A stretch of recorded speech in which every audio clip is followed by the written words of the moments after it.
This question is from CBSE 2025 physics examination.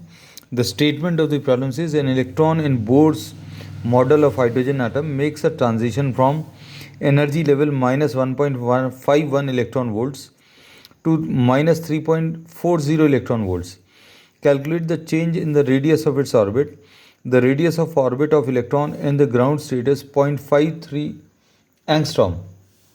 तो अब हम लोगों को ये मालूम है energy of electron in the nth orbit is minus 13.6 upon n square electron volt. अब इसमें n की वैल्यू अगर अभी हम लोग 1 ले लें तो E1 की वैल्यू माइनस 13.6 अपॉन 1 स्क्वायर आ जाएगा जो माइनस 13.6 इलेक्ट्रॉन वोल्ट है.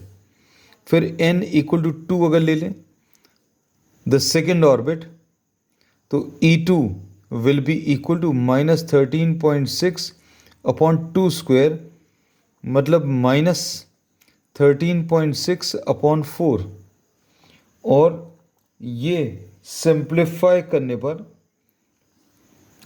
4 3 ज़ा 12 आ जाएगा एंड 4 4 ज़ा 16 सो माइनस 3.4 इलेक्ट्रॉन वोल्ट.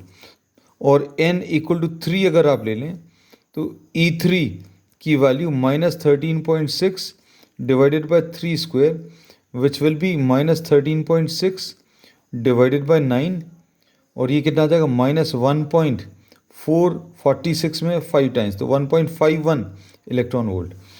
तो एनर्जी जो 3.4 इलेक्ट्रॉन वोल्ट्स है this corresponds to n is equal to 2 and n equal to 3 के corresponding energy minus 1.51. So we have done the calculations. और अगर आपको ये वैल्यूज़ याद हैं तो आप डायरेक्टली इस स्टेप पर आ सकते हैं कि n इक्वल टू 3 पर एनर्जी करस्पॉन्डिंग एनर्जी माइनस 1.51 और n इज इक्वल टू 2 पर energy is minus 3.4 electron volts. और अभी हमें अगर वैल्यूज़ याद नहीं है you can make use of these calculations. तो इनको देखकर अभी हमें पता चल रहा है कि electron is making a transition from minus 1.51 to minus 3.4. Minus 1.51 मतलब n equal to 3. The electron moves from n equal to 3 to n equal to 2. तो यहाँ पर लिख ले रहे हैं electron moves from n equal to 3 to n is equal to 2. अब इसके बाद इन्होंने बोला you have to find out the change in radius. तो अब हम लोगों को ये मालूम है radius in the nth orbit is given by 0.53 into n square angstrom units. इसको R0 इंटू n स्क्वायर भी लिख सकते हैं. तो अब R0 is what 0.53 the radius in the first orbit. इसमें चेक करके भी देख सकते हैं n इज इक्वल टू 1 अगर आप रखें तो फर्स्ट ऑर्बिट की रेडियस 0.53 इंटू 1 स्क्वायर आ जाएगा. लेकिन ये ट्रांजिशन कहाँ से कहाँ है n इक्वल टू 3 से लेकर ये n इक्वल टू 1 के लिए n की वैल्यू 1 अगर रखेंगे तो R1.53 इंटू 1 स्क्वायर एंगस्ट्रॉम ये 0.53 एंगस्ट्रॉम आ जाएगा and this is given in the problem.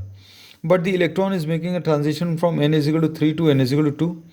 n equal to 3 के लिए R3 की वैल्यू 0.53 इंटू 3 स्क्वायर आएगा और n इज इक्वल टू 2 के लिए R2 की वैल्यू 0.53 इंटू 2 स्क्वायर आएगा.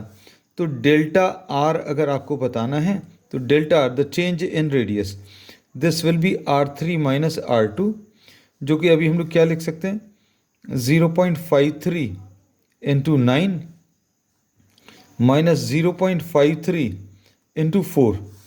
तो इसमें से 0.53 कॉमन 9 माइनस 4 आ जाएगा. So this is 0.53 into 9 minus 4 is 5 और ये अगर आप सिंप्लीफाई करें 5 3 ज़ा 15 1 और 5 5 ज़ा 25 and 1 is 26. So 2.65 angstrom units. This will be the change in the radius.